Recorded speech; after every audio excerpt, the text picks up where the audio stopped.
I'll tell you something that's going to get me in trouble, but I couldn't care less. The radicals on the right oftentimes are radical because they don't want to see crime. The radicals on the left are the problem, and they're vicious and they're horrible. Even before Charlie Kirk was assassinated on a college campus in Utah on the 10th of September, our country was mired by right-wing extremism. It wasn't the inciting incident, the killing of a racist, white supremacist bigot, Charlie Kirk. That's not what sparked what likely is going to befall this country. For over a decade, there has been serious concern on the part of federal authorities, federal agencies, intelligence agencies, about the threat of domestic terror at the hands of militia groups and right-wing provocateurs and conspiracy theorists and just general psychosis that has gripped the Republican Party and the conservative movement. And when you add in a president that likes to fiddle with that, stoke that violence, stoke those passions, legitimize those conspiracy theorists, it just makes things exponentially worse, orders of magnitude worse. All this is self-evident, right? Today, Donald Trump went on to Fox and Friends with beady-eyed Brian Kilmeade and Ainsley Earhart. I always love to play this clip. We talk about Ainsley Earhart. I do want to say that it is because we protect the rights of the minority, and listen, we have separation of church and state in this country. What about the majority? Okay, the majority. So tired of protecting the minority. What about the majority? Okay, the majority. So tired of protecting the minority. Yeah, that Ainsley Earhart. She's so tired of protecting the minority. Again, radicals, all this these are the mainstream figures of the conservative movement. Well, Ainsley Earhart asked Donald Trump about, and I love the just giving the game away with their language. She says, we, meaning Republicans, conservatives, because she's not a journalist after all. We have radicals on the right as well. How do we fix this country? She says. And Donald Trump absolutely, abjectly, outrightly dismisses radical, violent extremists on the right and condemns any radicals on the left. A president of the United States, of all of us, a man who should be cautioning individuals who are his followers, who are his adherents, who are members of the Donald Trump cult, he should be telling them, hey, cooler heads should prevail. Let's wait to see where we are, what the motivations were of the shooter. Let's find out. But most of all, let's be peaceful. Let's come together as a nation. One with another. Let's link arms. Let's embrace one another and find common ground. That is not what he does. Watch this, I would like to say remarkable moment from Donald Trump, but there is nothing shocking about it. There is certainly nothing fucking surprising about the words of our inciter-in-chief, Donald Trump. Radicals on the right as well. We have radicals on the left. People are watching all of these videos and cheering. Some people are cheering that Charlie was killed. How do we fix this country? How do we come back together? I'll tell you something that's going to get me in trouble, but I couldn't care less. The radicals on the right oftentimes are radical because they don't want to see crime. They don't want to see crime. Worried about the border. They're saying, we don't want these people coming in. We don't want you burning our shopping centers. We don't want you shooting our people in the middle of the street. The radicals on the left are the problem, and they're vicious, and they're horrible, and they're politically savvy. Although they want men and women sports, they want transgender for everyone, they want open borders.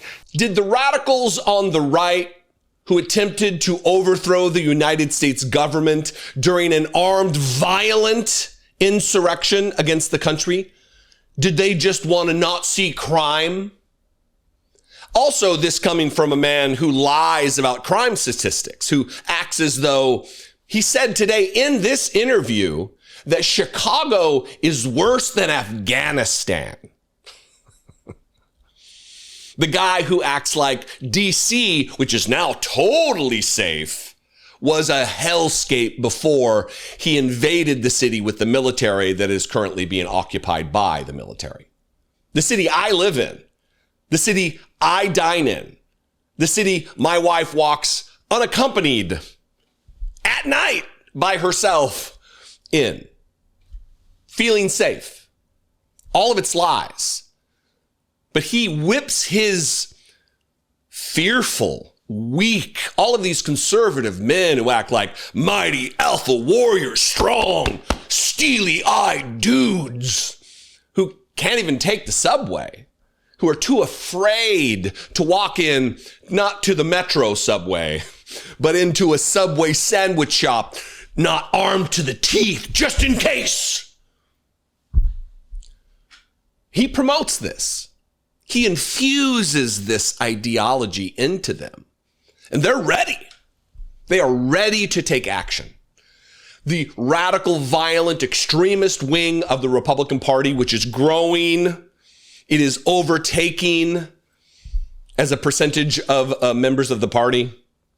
Just disgusting. And just moments after he said that, he shifted in, he pivoted in, talking about the same lies, the same conspiracy theories that incited the first attempt to overthrow the United States government violently, to reinsert extra constitutionally, extra democratically Donald Trump back into power after having lost an election to Joe Biden by 7+ million votes. Watch this. The uniter in chief, the president of the United States, giving a clarion call to radicals all over the country that it's okay. I couldn't care less, you just heard him say. Watch this. Doesn't even know it. They took the unselect committee that, investigated stuff. It found out that we were right on everything. They burned all the information because we were right on everything. Nancy Pelosi knew. I told her, I said, I'll give you 10,000 troops, January 6th. I'll give you 10,000 troops if you'd like. No, we don't want them. Oh, well, they found out that was true. They found out it was true. They burned everything. And Biden gave them a pardon. He gave these people on the committee, Congress people, he gave them a pardon. Everything he said there was a lie. It is a fabricated conspiracy theory that was created by Donald Trump and his acolytes. That they found that everything Donald Trump said was true, so they burned. None of that is true. That Donald Trump, he begged, Nancy Pelosi, please take 10,000 National Guard troops, please. I thought you were the president of the United States of America, the commander-in-chief of the armed forces of the military. Why would you need Speaker of the House Nancy Pelosi's permission, Donald Trump? Aren't you an all-powerful ruler who can do whatever he wants? After all, you have an Article 2. Donald Trump is insistent upon inciting violence in this country at the hands of, and I'm going to get to it in subsequent videos, militias are at the ready. The 1,600 member militia that Donald Trump pardoned that attempted to overthrow the government once, they're ready. They're champing at the bit for their opportunity to serve the dear leader, to create vigilante squads, to ride on buses and metros, to keep the public safe, quote unquote, to maintain law and order. And Donald Trump's here for it. Remember, I couldn't care less, he says. And he couldn't. There is not a way for him to care any less about the safety and security, about the rule of law, because it's about his interest. And as long as he is raking in billions of dollars while being president of the United States, oligarch in chief, and the minions, the morons, the Stuart Rhodes, that he's going to protect us, the fucking yokel who shot his own eye out Great. Fantastic. I like that guy's on the case. Anyway, we are in very tenuous times. And I tell you what, this isn't just to tack on a criticism of Democratic leaders, not you, not me, but leaders. We need an opposition party. We need people, leaders in Congress, to step up, to stand out, to do more than fire off tersely worded emails and letters to the president. We need action on the part of our political leaders. It can't fall only to the citizenry. We don't have the power that we have given elected leaders to do something.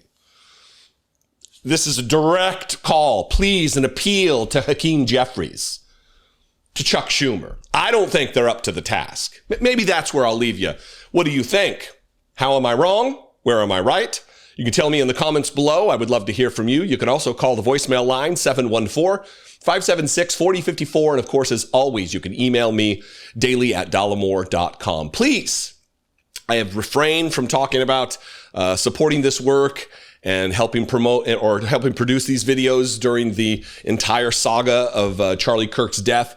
I guess out of respect or solemnity or whatever for the seriousness of the moment, not for out of some deference to Charlie Kirk.